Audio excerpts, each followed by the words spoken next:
A Saga do Prêmio Nobel. Versão e distribuição Sinapse. A saga do Nobel é a história das grandes descobertas e das ideias do século XX. Einstein, Curie, Pavlov, Fleming e também Camus, Hemingway, Luther King e o Dr. Schweitzer já se tornaram lendas. Desde a descoberta dos raios-x em 1896 pelo alemão Wilhelm Röntgen, os instrumentos que permitem ver o interior do corpo tornaram-se ainda mais precisos, graças a Felix Bloch, iniciador da imagem por ressonância magnética, e Godfrey Hounsfield, inventor do scanner.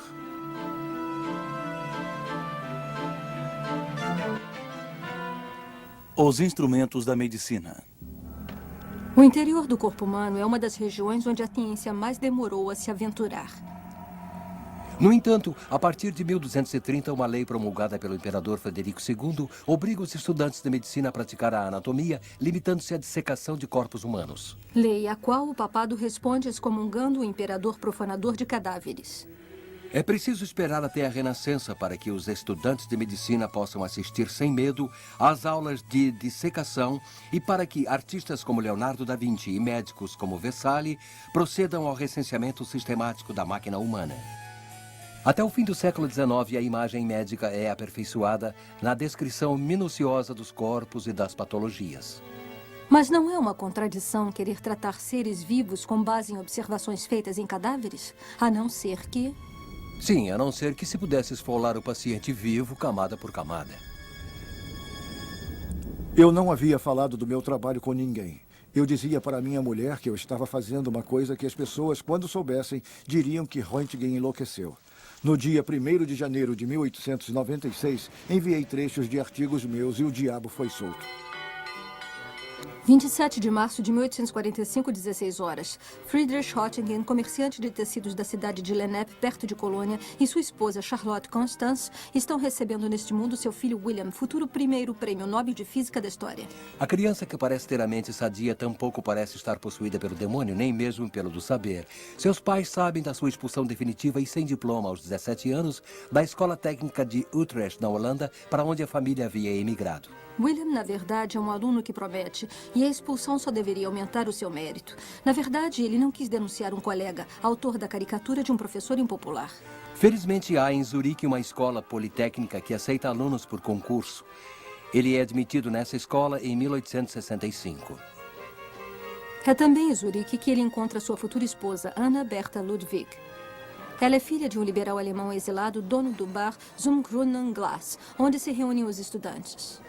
As noitadas nos bares e restaurantes não o impedem de defender a sua tese Estudo sobre os Gases, em agosto de 1868, obtendo assim o seu doutorado aos 24 anos. Dá aulas de física em 3 cidades da Alemanha, sucessivamente, entre elas Estrasburgo, antes de ser nomeado diretor do recente Instituto de Física da Universidade de Würzburg, em 1888. Aos 43 anos, Röntgen já é um pesquisador reconhecido. A universidade fica no centro da cidade. Herr Professor Röntgen e sua esposa moram no último andar do instituto. Não tendo filhos, adotam a sobrinha. No verão, os Röntgen e seus amigos fazem passeios pelas florestas, onde o físico se entrega à sua paixão, a fotografia. O outono é dedicado à caça e o inverno às corridas de trenó. Na cidade, seu modo de ser é considerado bem pouco convencional. Sim, um lunático. Conta-se que durante um passeio com sua esposa, ele avista uma carruagem. Chama um cocheiro, dá seu endereço, paga a corrida e manda sua esposa subir e continua sozinho a sua caminhada. Para o professor Philippe Lenard, honrado doutor, como eu gostaria de reproduzir sua importantíssima experiência, encomendei um tubo de eficiência comprovada da Miller-Unkel. Poderia Vossa Excelência indicar-me um produtor confiável para a janela de folha de alumínio? Muito respeitosamente, W. Röntgen. Röntgen está com 50 anos quando escreve esta carta a Philippe Lenard, assistente do célebre Hertz. O descobridor das ondas eletromagnéticas acabara de morrer e seu aluno retomava os trabalhos sobre os raios catódicos num tubo a vácuo. O tubo a vácuo é uma bolha de vidro dentro da qual foi colocado um cátodo e um anodo, e onde se criou o vácuo. Quando se faz passar uma descarga elétrica, uma fluorescência se produz na parede do tubo que está atrás do anodo, evidenciando uma radiação emitida pelo cátodo. Lenard resolve colocar uma fina e opaca janela de folha de alumínio sobre esta parede. Ele constata que os raios catódicos atravessam o alumínio e até a distância de alguns centímetros para fora do tubo tem um efeito luminescente sobre sais fluorescentes e podem até mesmo manchar uma chapa fotográfica. Ao fazer os raios catódicos passarem através de uma folha de alumínio, Lenard contradiz a teoria do inglês Sir William Crookes. Se os raios catódicos fossem um fluxo de partículas elétricas ou uma matéria radiante, como definidas por Sir William, eles não poderiam atravessar a matéria.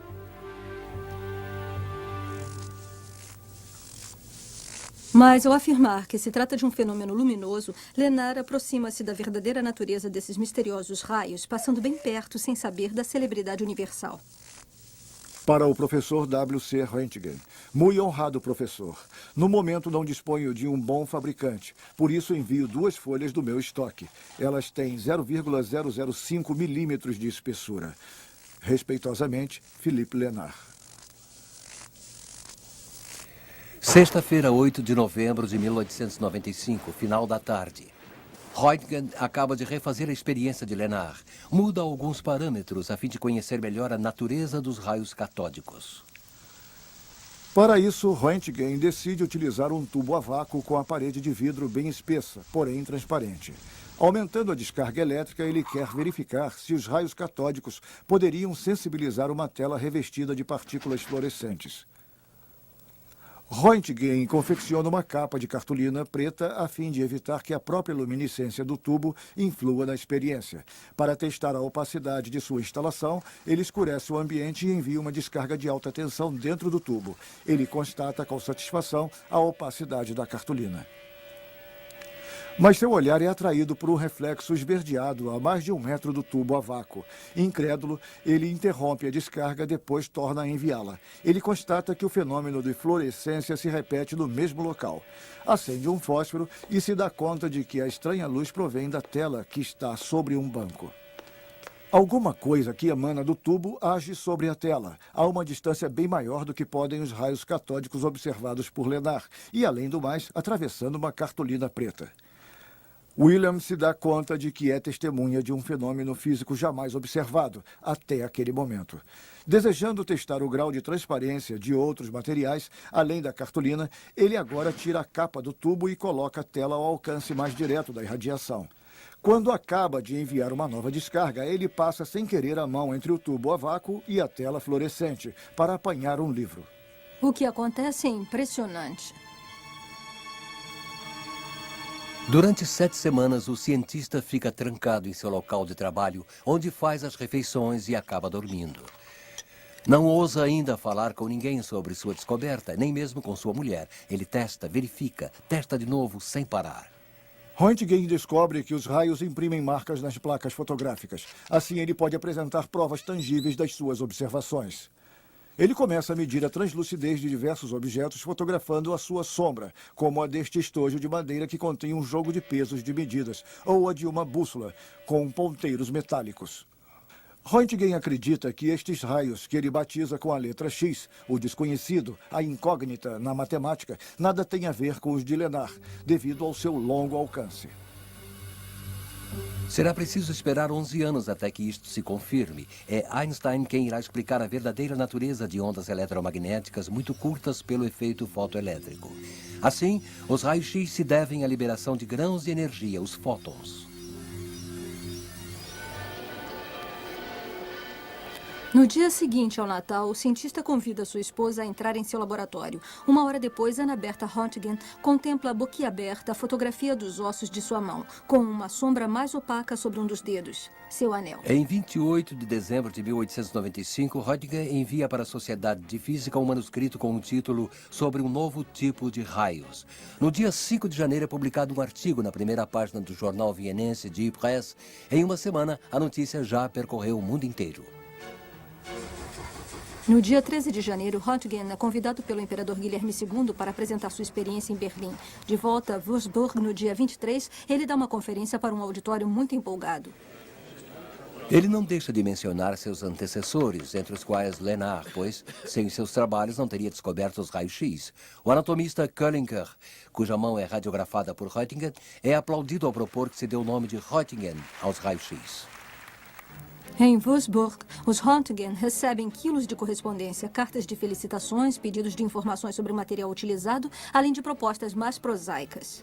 Como a de Christiansen, diretor da fábrica de bicicletas Sleds, que oferece a Röntgen 25% sobre hipotéticos direitos de exploração dos raios-x nos Estados Unidos.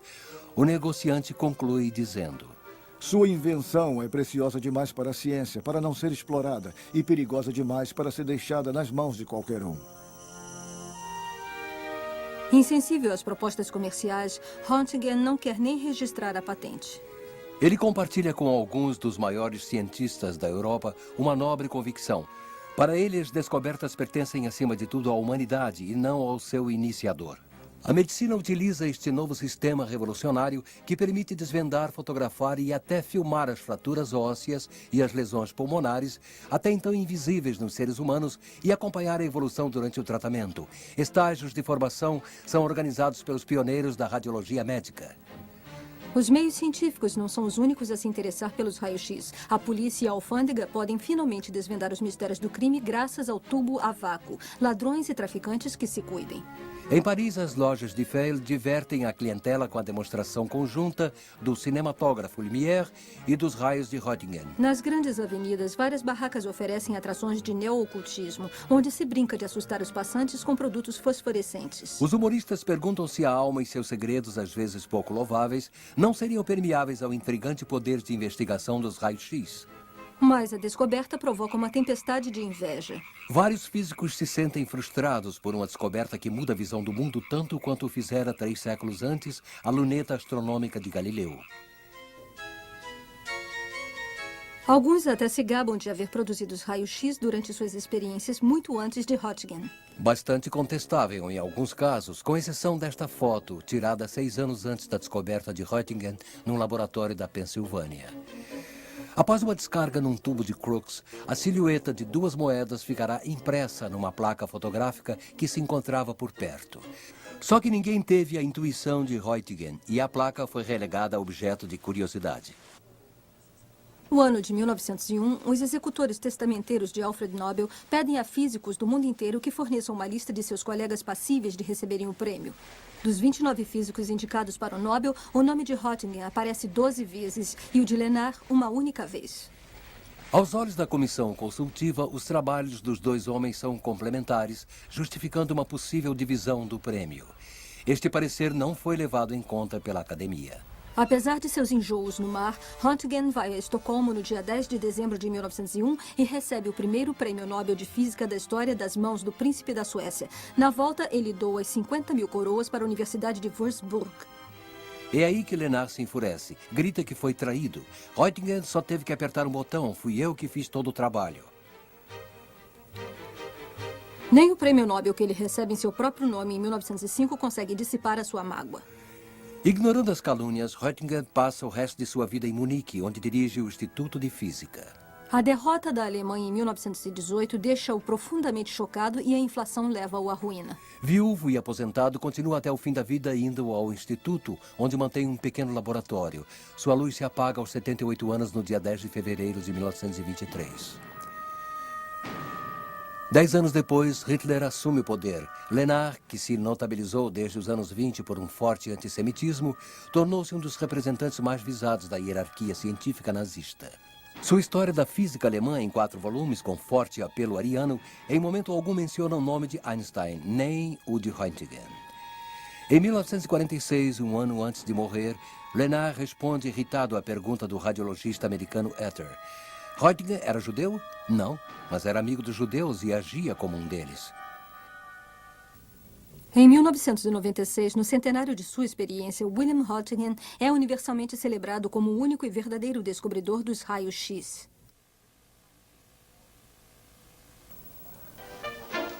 Há algum tempo, os maîtres d'hôtel afirmam que as lâminas de barbear são melhores quando são azuis. Aliás, os raios-x demonstram que elas são mais fáceis de digerir quando bem preparadas. Durante este século, a radiologia não parou de progredir sob o aspecto técnico. Estes avanços foram possíveis graças à resolução de dois problemas maiores. Logo se percebeu o quanto a irradiação é nociva. Foram constatadas graves lesões cutâneas nos pacientes expostos aos raios durante muito tempo, assim como nos médicos que manuseavam os tubos a vácuo. Alguns pioneiros da radiologia acabaram até morrendo. Procurou-se então reduzir o tempo de exposição aos raios-x, aumentando a intensidade do feixe. Para proteger os que manuseavam os aparelhos, foram fabricadas proteções de chumbo e cabines isolantes.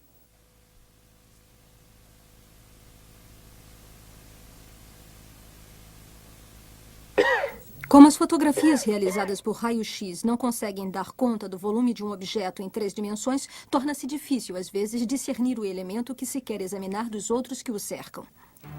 Como solução, foram adaptados filmes de alta sensibilidade.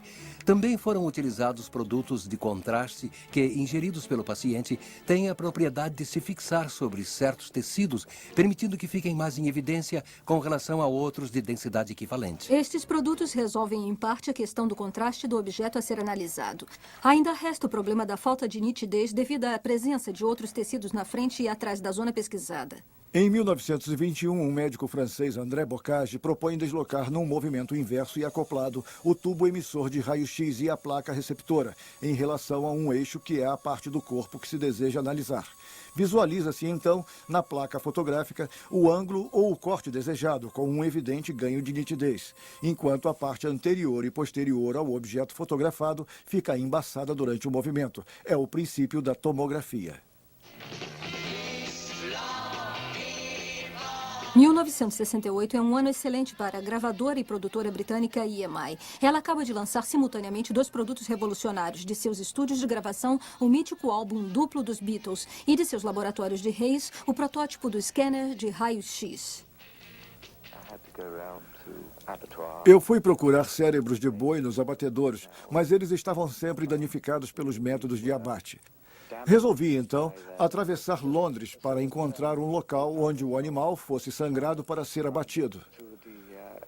Mas não era nada agradável transportar cérebros através da cidade, dentro de sacos de papel.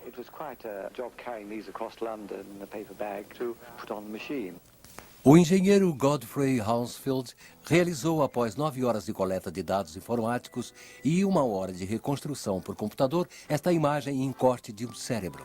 Como recompensa, recebe o Prêmio Nobel de Medicina no dia 8 de dezembro de 1979.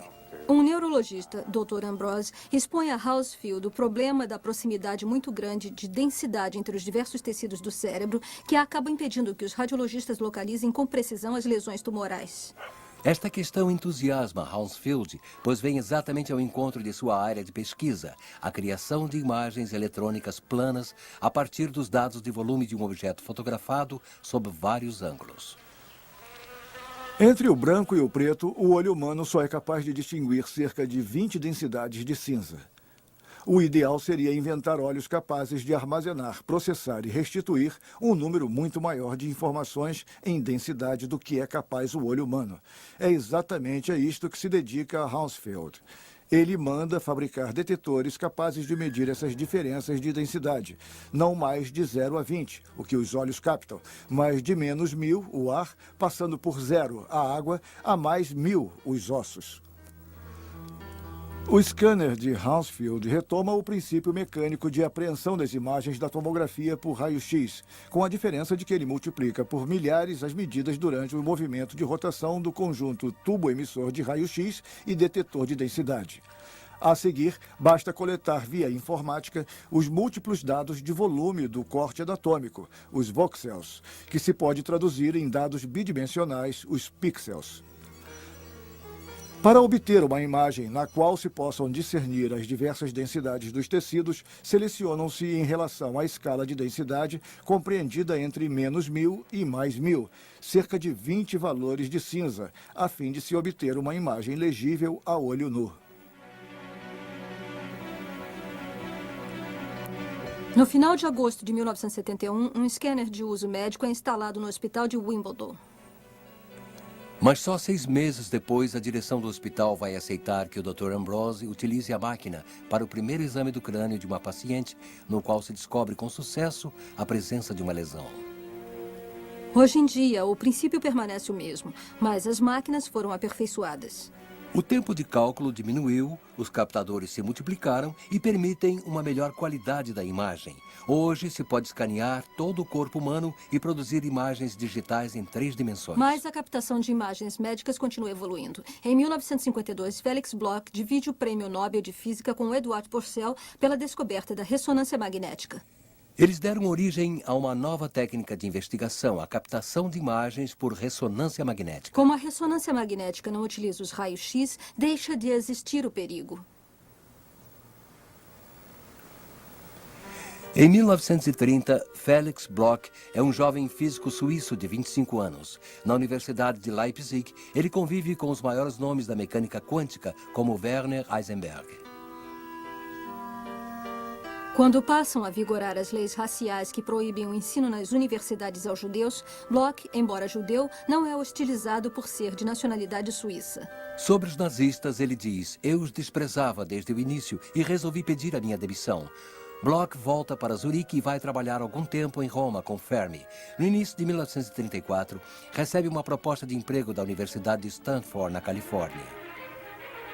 Ele deixa a Europa em abril e vai se dedicar em Stanford, nos Estados Unidos, à ressonância magnética. Os prótons do núcleo de um átomo podem ser comparados a pequenos ímãs, cujo polo é aleatório. Se submetermos os prótons a um campo magnético muito potente, uma quantidade infinitesimal deles é influenciada na proporção de sua intensidade. Uma maioria dos prótons envolvidos se alinha no sentido do campo e uma minoria no sentido inverso. Sua velocidade de rotação em torno do eixo do campo magnético é um valor constante que se mede em frequência de rádio. Se emitirmos uma frequência de rádio equivalente à sua velocidade de rotação, os prótons entram em fase, criando um estado de equilíbrio instável e de alta energia. Diz-se que eles entram em ressonância. Bloch constata que, cessando o estímulo ondulatório, os prótons retornam ao seu estado precedente, restituindo uma energia que pode ser medida em frequência de rádio e em duração de relaxamento. Com a descoberta de Bloch e Purcell, vai-se poder detectar, primeiro, graças à frequência da ressonância que os caracteriza, a presença de tais prótons em tal molécula. Em seguida, interpretando sua duração de relaxamento, poder-se-á determinar seu grau de concentração, permitindo a identificação do meio tissular em que ele se encontra, osso, tecido mole ou água.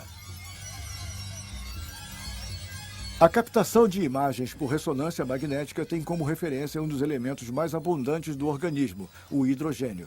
Sabemos que, submetido a um campo magnético de intensidade de 1 Tesla, os prótons de hidrogênio se alinham e só ressoarão numa determinada frequência. O princípio consiste em introduzir o paciente num campo magnético e escolher uma zona de trabalho, um corte. Para tanto, utilizam-se microímãs que têm influência sobre o campo magnético de tal forma que sua intensidade neste corte seja de apenas 1 Tesla. Envia-se, então, a frequência de ressonância devida e somente ressoam os prótons de hidrogênio do corte. O sinal magnético emitido pelos prótons, logo após a ressonância, tem sua frequência captada por bobinas e é processado por um computador que restitui uma imagem plana da área. Mas antes de chegar até aqui, foi preciso construir as máquinas. Desde 1969, um professor da Faculdade de Medicina de Nova York, Raymond Damadian, pensa ser possível diferenciar os tecidos sãos dos tecidos doentes, em especial aqueles atingidos pelo câncer, graças à ressonância magnética. 2 fatores contribuem para a realização do projeto de Damadian: a descoberta dos supercondutores, com os quais se criam campos magnéticos muito intensos e regulares, e o boom informático. O próprio Damadian conclui em 1977 a construção do enorme ímã supercondutor, conseguindo a imagem em corte de um tórax humano. Desde 1981, vários desses aparelhos funcionam no mundo inteiro.